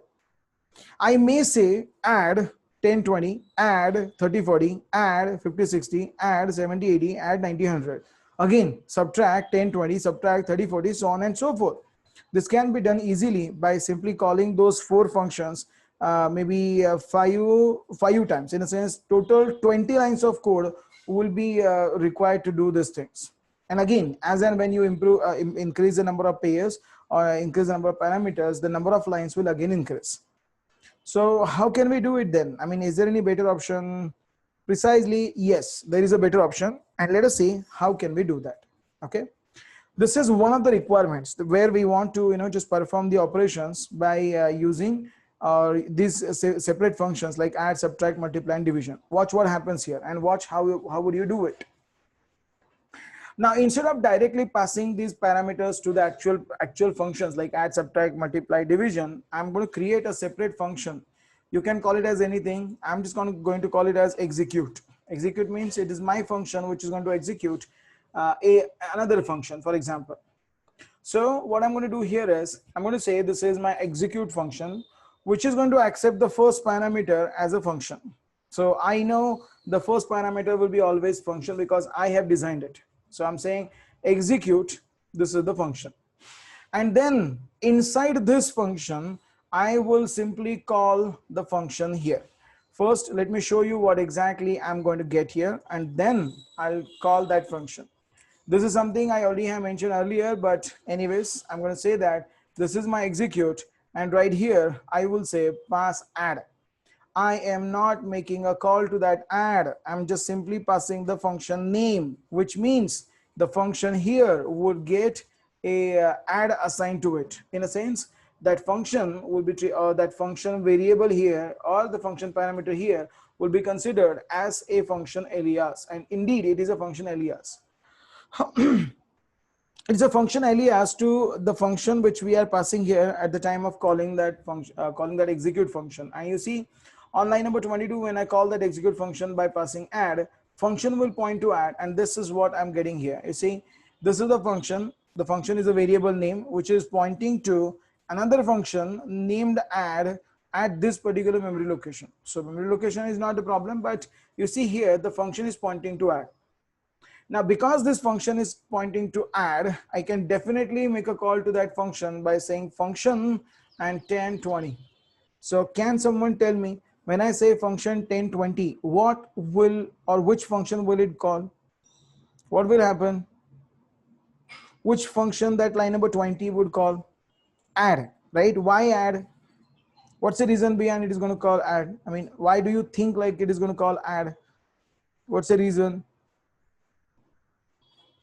Function is equals to add, calling add. Okay, so what you're saying here is execute is getting called by passing the address of add or getting called by parameter name with add. And when I say run, yes, you're absolutely right. When I pass the function add to the execute function, you see it is giving me the addition of 2 members, addition of 2 variables 10 and 20, and it is giving me 30 back. Exactly what I was expecting, so that worked. If it worked, then probably what I'm going to do is this, cut it out and paste it here. And when I say something like this, probably I can just say call every time the function and pass the parameters. That's it.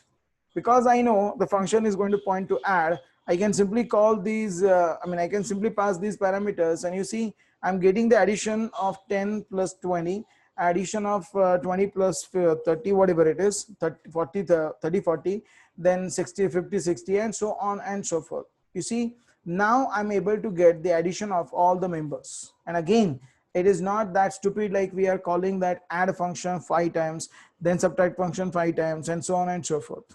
So this is how we are doing it. And I see add functions are getting called successfully without having any problem. Now, when you're doing it, probably I'm not just going to call that add. I want to call that add, then subtract, then multiply, and then delete. I'm saying not delete, divide. So how do you do this? I'm going to say again the same story, execute. I'll call it with the parameter name subtract. Hopefully you know subtract is nothing but the function, and the function's address is what we are passing to that execute now. Let me come back here and say this is execute. What do we have? Multiply. So maybe I'll say multiply. This is again the function name. And guess what? Say this is the execute. And what am I missing? Divide or division. I think division is not the correct word. I'll say divide, makes sense. And then I'll say that this is the divide, you know.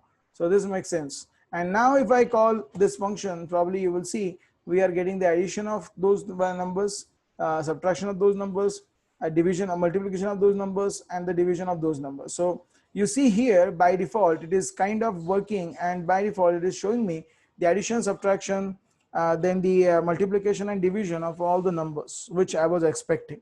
So you can do it in many different ways, but I'm going to prefer this way because the next example is based on this code. Have you understood this, guys? Okay, so many people are saying yes. That's fine.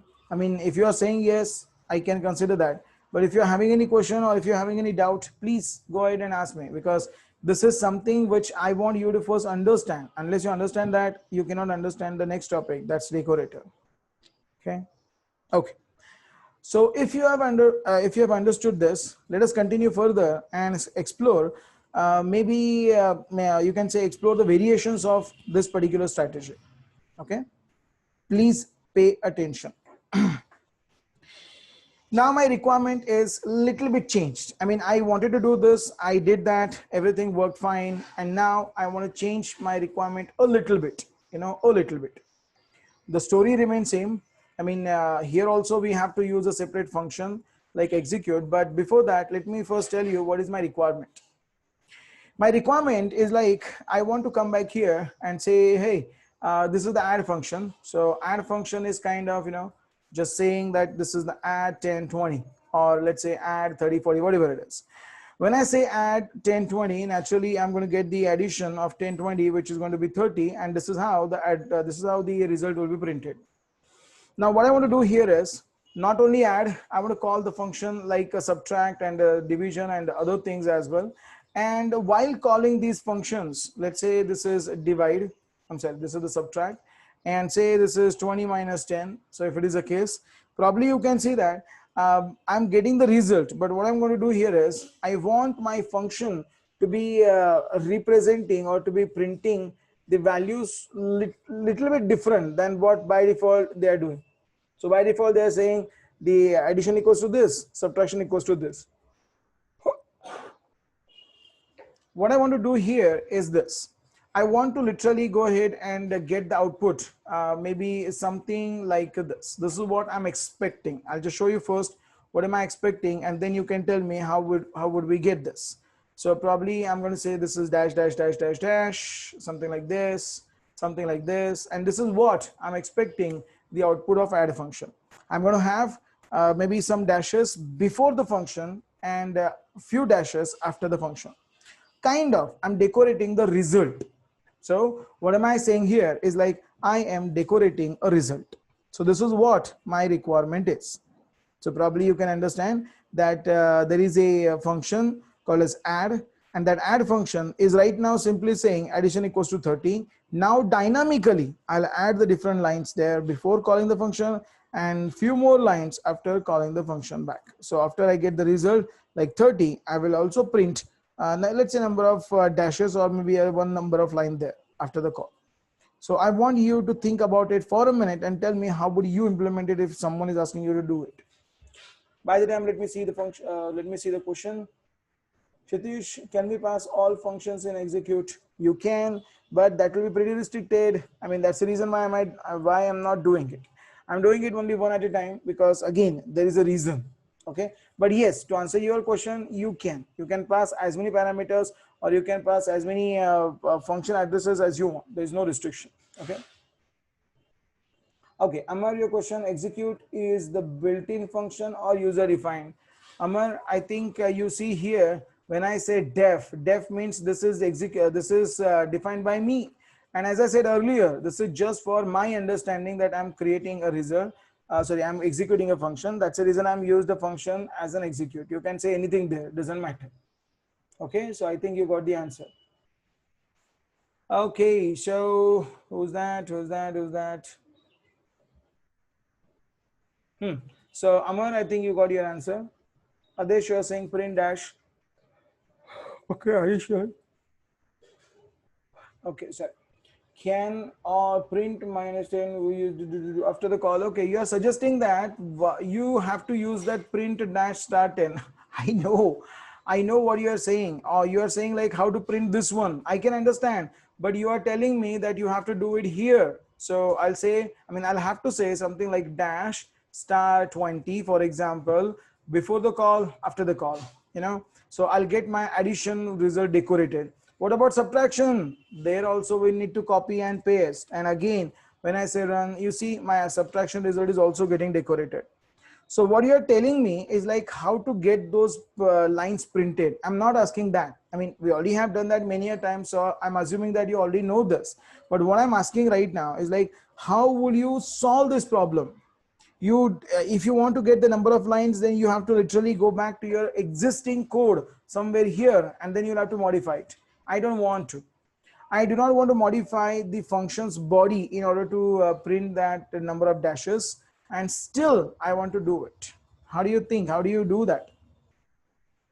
Why here can we have a separate line, a separate function which is called after every single function call? Which one you're talking about, Vipin? Not able to understand what exactly meaning of your question. So if you can just tell me what exactly you're thinking, I can answer that question. Priti, creating a function with printing dash dash dash. How do you do that? Creating a function with dash means what? How do you do it?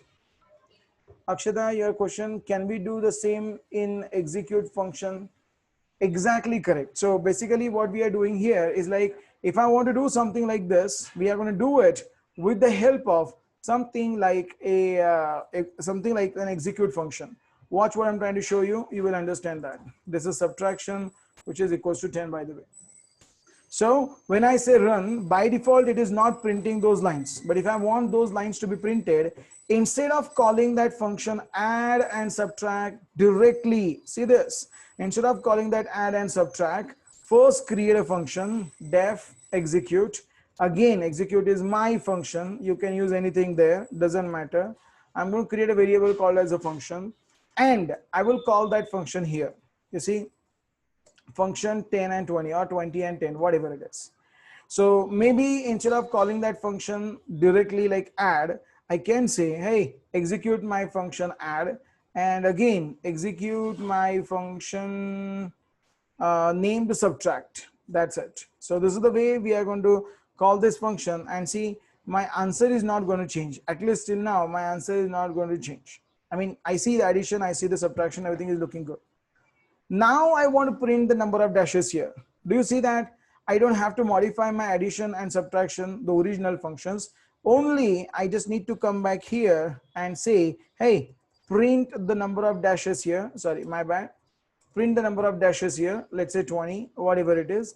And print the number of dashes again, right after the function call. See this? This is my function which is going to call addition for the first time because we are passing addition here, and subtraction in the second case because we are passing subtraction here, or subtract function address here. Guess what? If I say run, I got my result decorated. You would notice that I never have touched my original functions.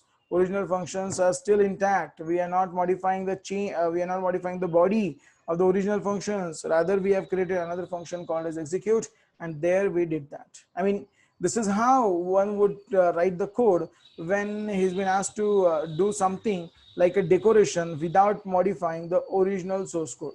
So henceforth, instead of calling the add, subtract, maybe multiply or division function directly, you can call the execute function, and the execute function is going to call that function internally. But before calling that function, it will maybe it will decorate it like this one, and after calling the function, it is going to decorate it like this one. So you decide how you want to decorate. This is how the decoration I wanted to show you. Very, very, very simple. Okay, so I hope you are getting it. Let's see what are the questions. Vipin, why here we can have a separate function? I think I answered that question. But the Preeti, creating a function with the printing dash dash. I think this is how we can do it. Separate function from type Shubham. Yes, we can, and this is how we can do it. Again, Vedant, your question, creating then define one or more functions with the prints. Maybe not a good idea. This is how we do it. Prerna, not define, not sorry, call before and after calling the function. Ha ha ha.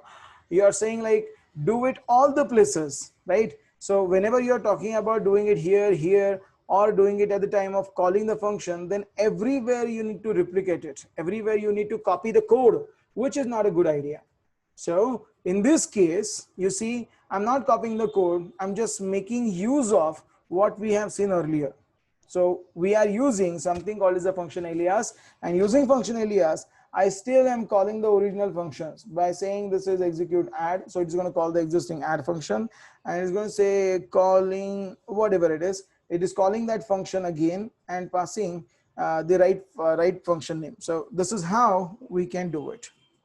Guys, can you please confirm whether have you got this point here? Hello, have you got this point? Yes, this is how we are going to do it.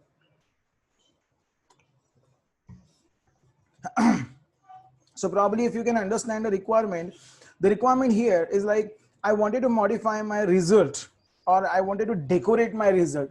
Instead of saying modify, I would use the word decorate.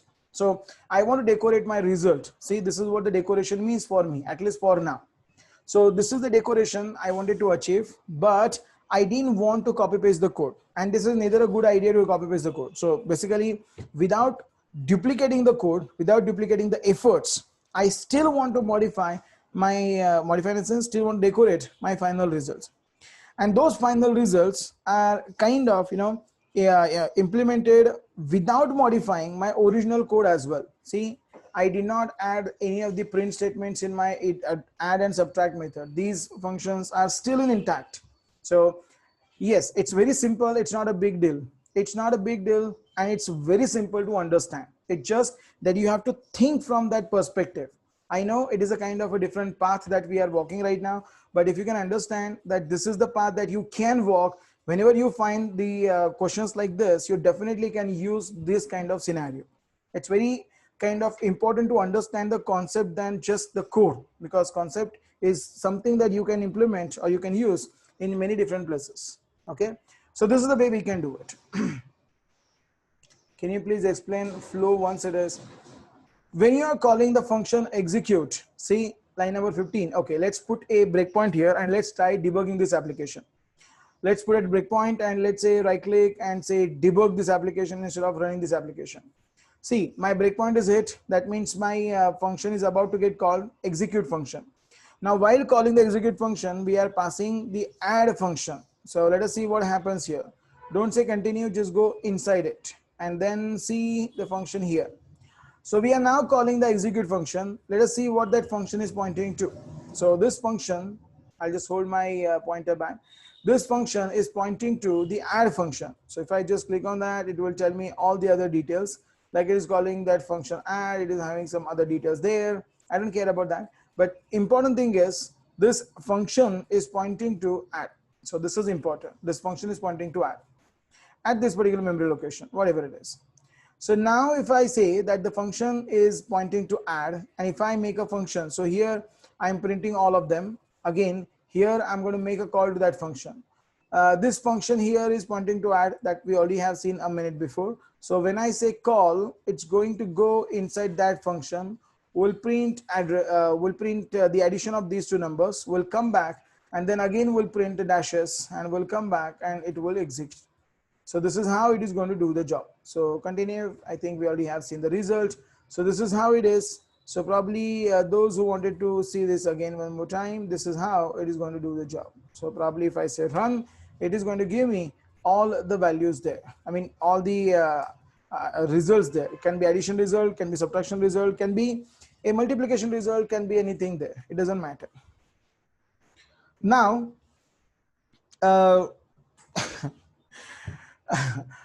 maybe one more example. I don't know whether you are getting it or not, or whether you should know this or not. But anyways, because we have came that far, I want to just continue one more point, and then we'll talk about the next thing. Maybe in the next session. Don't want to finish it in very small time. It's better we can just elaborate it later in the next session, and we'll talk about the decorators and the advantages later. Closures and decorators later. But right now, I just want to give you one more idea. See, I want to get, let's say, multiplication of these two numbers. How do you do that? You saw that last time. To get the multiplication, we have to write a function, isn't it? Now this time, I don't want to write a function. See, I'm having a lambda here. I'll say multiply, multiply, which is equals to, this time I want to create a lambda. I'll say lambda xy. And what do you want to return? X star y. Guess what? You can say execute, sorry, my bad, execute and say multiply directly like this. So probably when I say run, you see addition. Oh, my bad. I'm not printing anything here. That's a reason, but that's okay. So probably if I'm printing anything, or maybe if I'm kind of running like this, then it would make sense, but it's okay. I can say print result, which is equals to, probably I can say something like this, makes sense. That's it. So it makes sense. And instead of printing it here, probably we can say return. So maybe we can make it a kind of a pattern. So this is return P1 plus P2, return P1 minus P2, so on and so forth.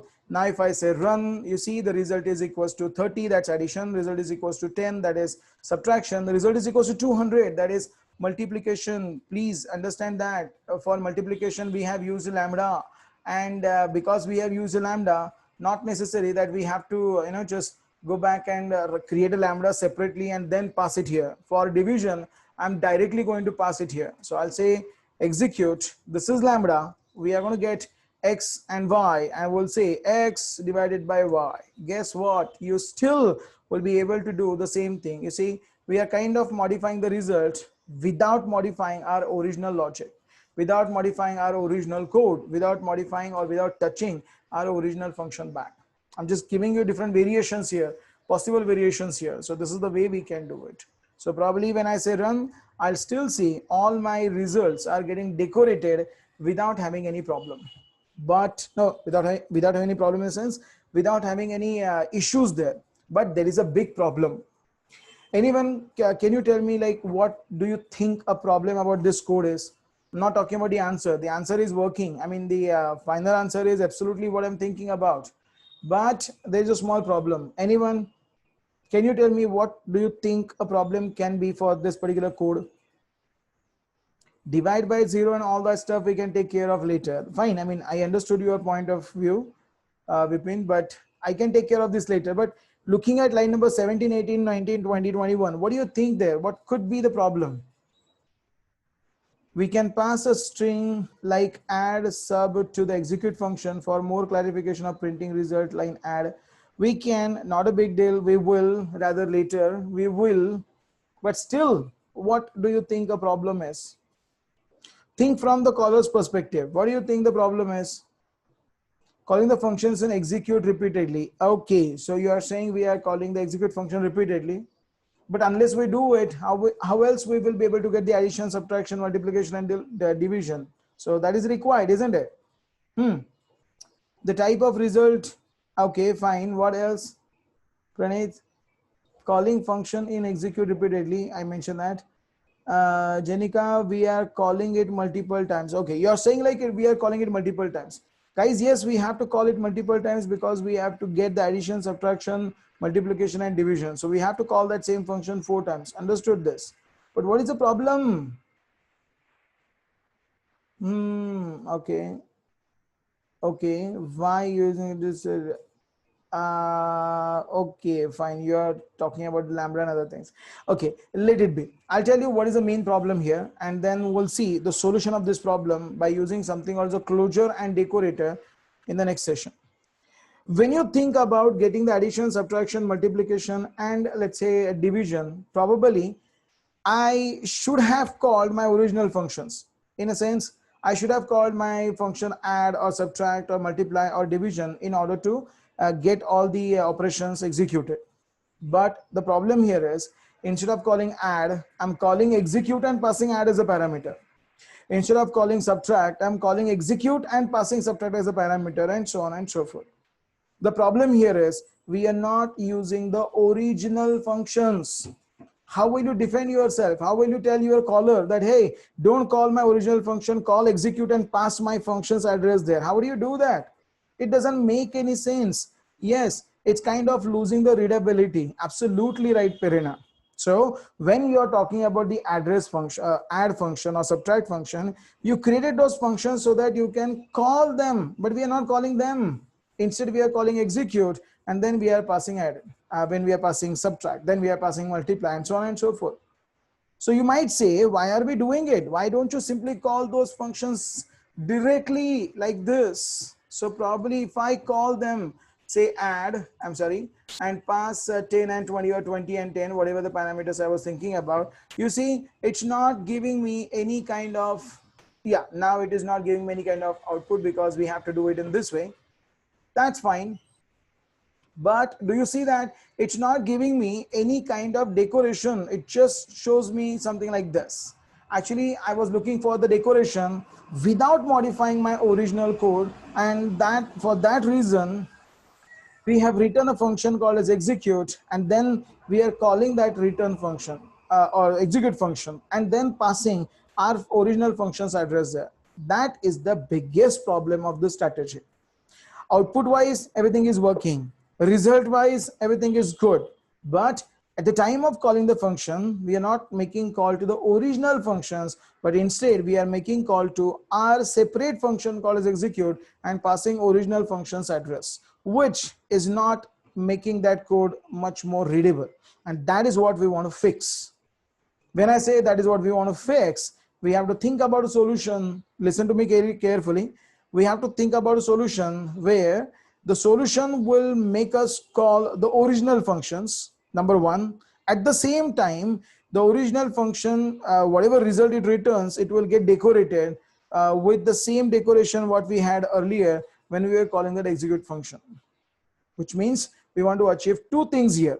We still want to continue using the decoration, number one, and two, instead of calling the execute function, this is the main thing actually, we want to call our original functions like add, like subtract, like multiply, like division or divide, and then we'll be able to do it.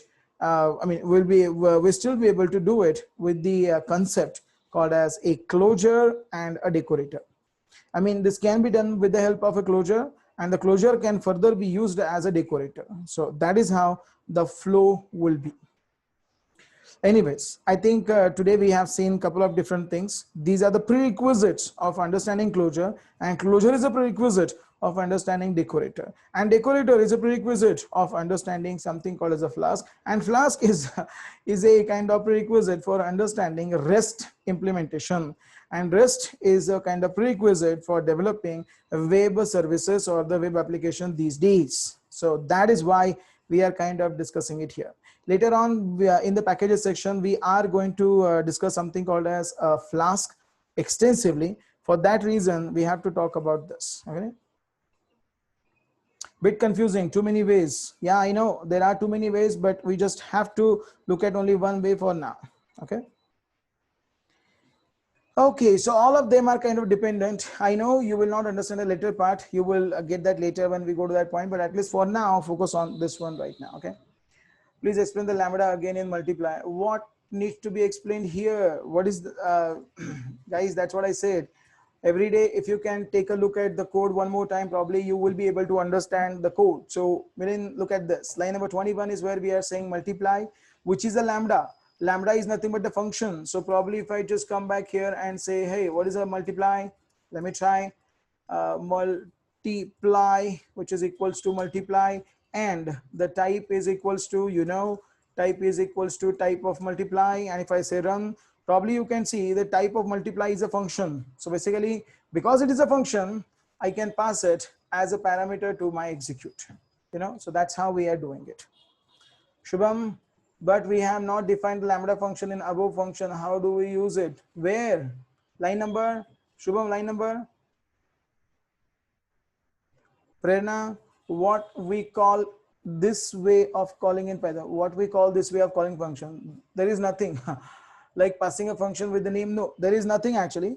This is one of the ways where we are calling a function by passing another function as a parameter to that function. Remember, I said that Python is a functional programming language. A functional programming language is a programming language where you can use the function as a first-class citizens. When I say first-class citizens, that simply means you can create a variable of that function. You can pass a function as a parameter to another function. And third, you can return a function as a return value. We have seen how to get a variable of a function by using function alias. Today we have seen how to pass a function to another function as a parameter. Later, I'll show you, later in the sense, in the next topic, closure, I'll show you how you can pass a function as a return type of a function. And when you do it, this is generally called as a closure in Python. I'll show you that example in the next session, okay? Okay, so I think that is it for today. It's better we can call it a day, and we'll continue talking about closure and the decorator in the next session on Monday. Okay, I don't know why, but I see people are literally dropping off. I mean, earlier there were 220, I'm sorry, 260, 250, 220, 200, 280, 270. Day by day, people are getting dropped off. Is it because the things are getting a little bit tougher day by day, or is it because you are losing the interest? If anyone is happening, tell me. Maybe the connection problem. Is it? Maybe. It will be a good weekend to practice this all. Yes, today you are going to expect one more assignment. Today you will get one more assignment on all the topics we have covered so far. Okay. Yes, please, because if you are kind of if you're kind of practicing this maybe every day, definitely this will help you a lot in your future. Okay. Okay. When can you discuss the assignment? Maybe later, once we are done with all of this. If you find something very difficult to understand in that assignment, just put that question on WhatsApp group. I'll try to answer it there. Okay. No problem.